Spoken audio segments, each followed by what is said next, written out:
Sir ఇప్పుడు చిన్న పిల్లలకి కళ్ళజోడు అనేది చాలా కామన్‌గా వస్తూ ఉంటుంది. సిక్స్త్ క్లాస్ చదివినా, ఫిఫ్త్ క్లాస్ చదివినా అలా చిన్న పిల్లలకి స్పెట్స్ అనేది కామన్‌గా వస్తుంటుంది. ఆహారం తీసుకోవడం ఏమైనా లోపమా? లేదంటే విటమిన్ వలన ఏమైనా లోపమా? ఎందుకొస్తుందసలు? ఇది తల్లిదండ్రులకి వాటికి సంబంధించిన అవగాహన లేకపోవడం ప్రధానమైన కారణమమ్మా. ఓకే. ఈ అమాయకులు పిల్లలు.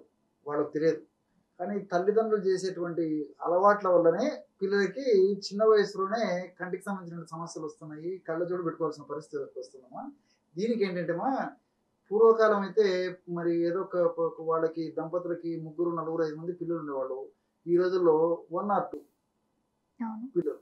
సో, వాళ్ళని అతి గారాబంగా పెంచడంలో భాగంగా ఆప్యాయతను వాళ్ళు చూపడంలో భాగంగా అవగాహన లోపంతో వాళ్ళు రాంగ్ డైరెక్షన్ ఇవ్వడం జరుగుతుందన్నమాట. అంటే చిన్నప్పటి నుంచే ఈ జంక్ ఫుడ్ అలవాటు చేయడము, తర్వాత ఈ ఫాస్ట్ ఫుడ్ అలవాటు చేయడము, తర్వాత ఈ బేకరీ ఫుడ్స్ అలవాటు చేయడము, బిస్కెట్స్ ఇలాంటివి అలవాటు చేయడము, తర్వాత ఈ కూల్ డ్రింక్స్, ఐస్ క్రీమ్స్ ఇలాంటివన్నీ అలవాటు చేయడం. సో, ఈ ఈ ఈ కారణాల వల్ల ఏమైతుందంటే పోషకాహార లోపం బాగా ఉండిపోయేసి, పోషకాహార లోపం ప్రభావం చేతనే చిన్న పిల్లలకి చిన్న వయస్సు నుంచే మరి కంటికి సంబంధించినటువంటి ఈ ఇబ్బందులు మొదలవుతున్నాయమ్మా. ముఖ్యంగా ఏంటంటే ఈ పోషకాహారంలో ముఖ్యంగా కూడా విటమిన్ ఏ చాలా చాలా అవసరమ్మా. So okay. Vitamin A, vitamin D ఇలాంటివన్నీ కూడా చాలా చాలా అవసరం కాబట్టి ఇలాంటి పోషక భరితమైనటువంటి ఆహారాన్ని పిల్లలకి ఇవ్వకపోవడం చేతనే ఈ యొక్క సమస్య కలుగుతుంది. ఓకే. రెండోది ఇంకోటి ఏంటంటే ఆ గ్రోయింగ్ ఏజ్ లో విపరీతంగా కళ్ళకు ఒత్తిడి ఇవ్వకూడదమ్మా. ఓకే. ఈ రోజుల్లో ఏం చేస్తున్నారంటే మా తల్లిదండ్రులు పిల్లలు మారం పెట్టుకున్నప్పుడు సో వాళ్ళు ఏడవకూడదు లేకపోతే వాళ్ళు అడిగింది ఇవ్వాలనేటువంటి ఉద్దేశంతో ఈ సెల్ ఫోన్ ఇవ్వడము లేకపోతే టీవీ ఎదురుగా కూర్చోబెట్టడము లేకపోతే మోడ్ చేయడము ఇలాంటి చేయడం వల్ల ఏమంటే ఈ కళ్ళు ఒత్తిడికి బాగా గురైపోతున్నాయి. మా స్మార్ట్ అవును. ఫోన్స్ ఇవి ఎక్కువసేపు చూడడం వల్ల ఆ గ్రోయింగ్ ఏజ్ లో మరీ ఒత్తిడికి గురైపోయి వల్ల కూడా ఈ కంటికి సంబంధించిన కొన్ని ఇబ్బందులు వస్తున్నాయి మా పిల్లలకి. Okay sir.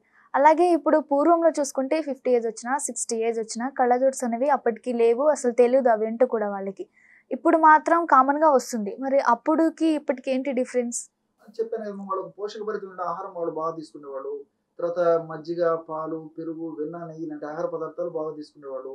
అదేవిధంగా శారీరక శ్రమ బాగుండేది. మంచి మంచి ఆహారం తీసుకునేటువంటి వాళ్ళు. సో, వ్యాధి నిరోధక శక్తి వాళ్ళకి బాగా ఉండేది.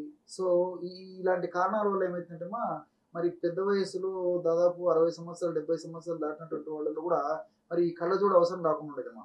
కానీ ఈ రోజుల్లో మరి చిన్న వయసులోనే కళ్ళజోడు వాడుకోవాల్సిన అవసరం ఏర్పడింది. దీనికి కారణం ఏంటంటేమా సో, ఒక పోషకాహార లోపం ఈ పిల్లల్లో కలగడము ఒక కారణం. నేను చెప్పినటువంటి అనేక కారణాల వల్ల కలుగుతుందమ్మా. పెద్దలకైతే ఇలాంటి కారణాలు లేవు. రెండోది ఏంటంటే వాళ్ళకు మానసిక ఒత్తిడి కూడా ఈ ఏం లేవు. జనరేషన్‌తో పోల్చుకుంటే లేదమ్మా. ఓకే. ఇంకోటి చెప్పుకోదగ్గ అంశం ఏంటంటే ఇక్కడ ఈ గూట్లో దీపం నోట్లో ముద్ద అని చెప్పి చెప్తుంటారు మా పెద్దలు.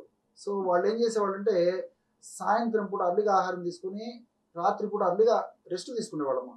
ఈ రోజుల్లో మరి వివిధ కారణాల రీత్యా చిన్న పిల్లలు కానివ్వండి, పెద్దలు కానివ్వండి 12 గంటలు లోపు పడుకున్న వాళ్ళంటే లైట్ ఏసి వెతకాల్సినటువంటి రోజులొచ్చాయమ్మా. అవును. ఎవరో సో 12 తర్వాత 1 గంట పడుకుంటుంటారు, 2 గంటలకు పడుకుంటారు, 3 గంటలకు పడుకుంటారు. అవును. సో, ఈ రిథమ్ దెబ్బతినడం వల్ల కూడా కంటి జబ్బులొస్తుంటాయి. అలాగే సార్ ఇప్పుడు ఇంగ్లీష్ మెడిసిన్సే తీసుకుంటున్నారు. ఏమైనా స్పెట్స్ ఎందుకొచ్చిందనే రీజన్ ఎక్కడికైనా వెళ్లి అడిగితే వాళ్ళు ఇంగ్లీష్ మెడిసిన్స్ తీసుకోవడానికి ఎక్కువ ఇంట్రెస్ట్ అనేది చూపిస్తున్నారు. ఆయుర్వేదిక్ మెడిసిన్ అనేది తీసుకోకూడదా దీనికి? ఉన్నాయమ్మా. అవగాహన లోపంతో వాటికి సంబంధించిన దాని మీద సరైన అభిప్రాయం లేకపోవడం చేతనే ఈ విధంగా జరుగుతుందమ్మా. ఆయుర్వేదంలో కూడా చాలా చాలా మంచి మందులున్నాయమ్మా. వాటికి నేత్రియములు అంటారమ్మా. అంటే ఓకే. నేత్రాలు అంటే ఐ. హ్మ్. ఐస్‌కి ఉపయోగపడేటువంటి ఆహారం గాని, ఔషధాలు గాని ఏవైతే ఉన్నాయో వాటిని నేత్రియములు అని చెప్పి చెప్తుంటారమ్మా. అలాంటివి చాలా చాలా ఉన్నాయమ్మా. ఉదాహరణకి ఆహార పదార్థంగా పరంగానే మనం ఆలోచించినట్టయితేమా క్యారెట్ చాలా బాగా పనిచేస్తుందమ్మా. ఓకే. సో, రోజు గాని, వారంలో 2 సార్లు గాని చిన్న పిల్లలకి క్యారెట్‌ని యాజ్ యూజువల్‌గా అమ్మా. సో, బాగా శుభ్రంగా కడిగేసి మనం క్యారెట్ ఇవ్వగలిగితే అందుకే నేను చెప్పాను పేరెంట్స్‌కి అవగాహన చాలా ముఖ్యం. సో, క్యారెట్ ఇవ్వగలిగితే పిల్లలకి ఐ ప్రాబ్లమ్ రావు. వచ్చినా గాని త్వరగా తగ్గిపోతాయి. ఓకే. స్పెట్స్ వాడాల్సిన అవసరం కూడా రాదు. అలాగే మునగాకమ్మా. మునగాకును ఏదో ఒక రూపంలో వారంలో 2 సార్లు గాని, 3 సార్లు గాని మునగాకు ఇవ్వడం వల్ల కూడా చాలా మంచి ప్రయోజనం కలుగుతుంది. అదేవిధంగా అప్పుడప్పుడు అవిసె పూలు దొరుకుతాయమ్మా. అవిసె పూలు కూడా ఈ కంటికి సంబంధించిన మంచిది. ఓకే. అదేవిధంగా ఈ ఈ ఉసిరికమ్మ ఆమ్ల అవును. అప్పుడప్పుడు ఆ సీజన్‌లో అయినా కనీసం ఆ ఉసిరిక ప కాయలు తినమని చెప్పేసి పిల్లలకి అలవాటు చేయడం వల్ల కూడా ఈ కంటికి సంబంధించినటువంటి సమస్యలు రాకుండా ఉంటాయమ్మా.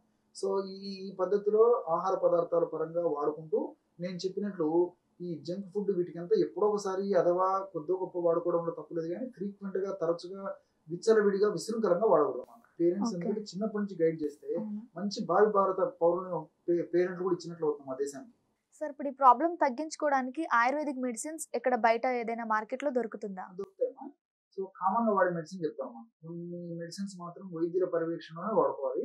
కొన్ని మాత్రము యాజ్ యూజువల్ పేరెంట్స్ ఇచ్చి పిల్లలకివ్వచ్చు. ప్రాబ్లం లేదు. అందులో త్రిఫల ఘృతం అని దొరుకుతుందమ్మా. త్రిఫల ఘృతం అంటే medicated ghee okay. Prepared out of త్రిఫల చూర్ణ. అంటే కరక్కాయలు, తానికాయలు, ఉసిరికాయలతో కలిపేసి ఒక మంచి మెడికేటెడ్ ఘీ, ఒక నెయ్యి లాంటి పదార్థాన్ని తయారు చేస్తారమ్మా. అది చాలా బాగా పనిచేస్తుందమ్మా. సో పిల్లలకు గానీ లేకపోతే పెద్దలకి ఏదైనా కొంచెం ఏదైనా ఐ ప్రాబ్లమ్స్ ఉండి పట్టణంలో తగ్గక చాలా ఇబ్బంది పెడుతుంటే ఆ సమస్య పెరగకుండా కూడా ఉంటుందమ్మా. సో మెడికేటెడ్ ఘీ త్రిఫల ఘృతం ఏదైతే ఉందో అది చిన్న పిల్లలకైతే హాఫ్ టీ స్పూన్ అమ్మా. హాఫ్ టీ స్పూన్ ఘీ, నెయ్యి ఒక 50 ml మిల్క్ లో కలుపుకొని పొద్దున రాత్రి వాడడం. ఓకే. పెద్దలైతే ఒక స్పూన్ మిల్క్ లో కలుపుకొని చూడడం కూడా సరిపోతుంది. లేదు ఒకవేళ ఘీ నెయ్యి ఏదైనా దొరకకపోవడం కానీ కొంతమంది పిల్లలు ఆ నెయ్యి అంటే తీసుకోరమ్మా. ఓకే. అలాంటి పిల్లలకైతే త్రిఫల ఘృతం అది త్రిఫల లేహ్యం అని దొరుకుతుందమ్మా. స్వీట్‌గా ఉంటుంది. లేహ్యం. లేహ్యం హల్వా. ఓకే. సో ఒక పావు స్పూన్ లేదా half teaspoon morning evening ఆ లేహ్యమే ఇవ్వచ్చు. అది లేకపోతే త్రిఫల టానిక్ దొరుకుతుందమ్మా. Okay. So 5 ml morning, 5 ml night, equal quantity of water. 5 ml okay. Liquid, 5 ml water కలిపేసేసి ఇవ్వచ్చు. అంటే అట్లే ఓన్లీ ఆయుర్వేదిక్ మెడిసిన్ లోనే దొరుకుతుందా? ఏ మెడిసిన్ షాప్ లో అయినా ఈ దొరుకుతుందా? ఆయుర్వేదిక్ మెడికల్ షాప్ లో దొరుకుతాయి. ఓకే. దొరుకుతాయి. తర్వాత త్రిఫల చూర్ణమ్మ రోజు పొద్దున ఒక పావు చెంచా, రాత్రి ఒక పావు చెంచా ఇవ్వచ్చు. లేకపోతే రోజు ఒక పావు చెంచా రాత్రి పూట ఇచ్చినా సరిపోతుంది. So త్రిఫలాన్ని okay. ఏ పద్ధతిలో వాడుకున్నప్పటికీ ఈ ఐస్ సంబంధించిన ప్రాబ్లమ్స్ మీద మంచి రిజల్ట్ ప్రభావం వస్తుంది. ఓకే. ఓకే. సీ ఫుడ్ అనేది కూడా ఇప్పుడు చాలా మంది తీసుకోవాలని అనుకుంటున్నారు సార్. ఐస్ కంటే సీ ఫుడ్ చాలా మంచిది అంటున్నారు.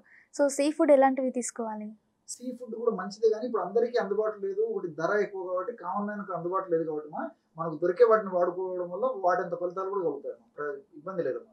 ఓకే. అంటే ఇంట్లో ఏమైనా రెమెడీస్ ఉన్నాయా సార్ తగ్గించుకోవడానికి వీటికి? చెప్తానమ్మా. ఇంట్లో రెమెడీస్ అమ్మా. సింపుల్ రెమెడీ చెప్తాను చూడమ్మా. ఇప్పుడు బాదాం పప్పు ఉంది కదమ్మా. హ్మ్. బాదాం పప్పు షేప్ ఎలా ఉంటుందమ్మా? ఐ షేప్ ఉంటుంది. అవును. బాదాం కాయ ఐ షేప్ ఉంటుంది. అవును. అంతే కదమ్మా. బాదాం కాయ ఐ మీరు షేప్ ఉంటుంది. గమనించండి కంటిలాగా ఉంటుంది. అవును. బాదాం పప్పు కంటిలాగా ఉంటుంది. సో బాదాం పప్పు తెచ్చుకొని వేయించేసేసి ఒక 50 గ్రామ్స్ అమ్మా. ఓకే. వేయించేసేసి పౌడర్ తయారు చేయాలి. అదేవిధంగా సోంపు గింజలమ్మా. సోంపు. ఓకే. సోంపు అంటే ఐడియా ఉందమ్మా. జీలకర్ర కంటే అవును. పెద్దగా ఉంటుంది. అవును. కొద్దిగా స్వీట్‌గా ఉంటుంది. సువాసన ఉంటుంది. అవును. సోంపు. సో అదొక కాస్త వేయించేసేసి 50 గ్రామ్స్ పౌడర్ చేసుకొని ఆ పౌడర్ తీసుకోవాలి. ఓకే. అట్లే పటిక బెల్లం అమ్మా. హ్మ్. దీన్ని కండ చక్కెర, నవ్వుబోతు, కలకండ రకరకాల పేర్లతో పిలుస్తుంటారు. ఓకే. వైట్‌గా తీయగా ఉంటుంది. అవును. అవును. మిస్త్రీ అంటుంటారు. ఆ పౌడర్ ఒక 50 గ్రామ్స్. ఓకే. బాదాం పప్పు పొడి, సోంపు. సోంపు సోంపు పొడి, పొడి, పటిక పటిక బెల్లం. బెల్లం. ఈచ్ 50 గ్రామ్స్ తీసుకున్నామా అంతే బాగా కలిపేసేసి రోజు రాత్రి పూటమా పిల్లలకి ఒక పావు చెంచా నుంచి అర చెంచా వరకు ఆ పొడి తీసుకొని ఒక కప్పు మిల్క్‌లో కలిపి ఇస్తున్నారమ్మా. ఓకే. రోజు రెగ్యులర్‌గా ఇస్తుండడం వల్ల మరి చిన్న వయసు నుంచి అలవాటు చేస్తే ఈ కంటికి సంబంధించిన జబ్బులు రాకుండా ఉంటాయి. అథవా ఏదైనా వచ్చినా చాలా త్వరగా తగ్గిపోతాయి. మనం ఈజీగా ఓకే. తయారు చేసుకోవచ్చమ్మా. ఇది మార్కెట్‌లో అయితే దొరకదమ్మా. ఓకే. సో చిన్న పిల్లలకి స్పెట్స్ ఎందుకు వస్తుందనే దాని గురించి చక్కగా ఎక్స్‌ప్లెయిన్ చేశారు sir. Thank you so much.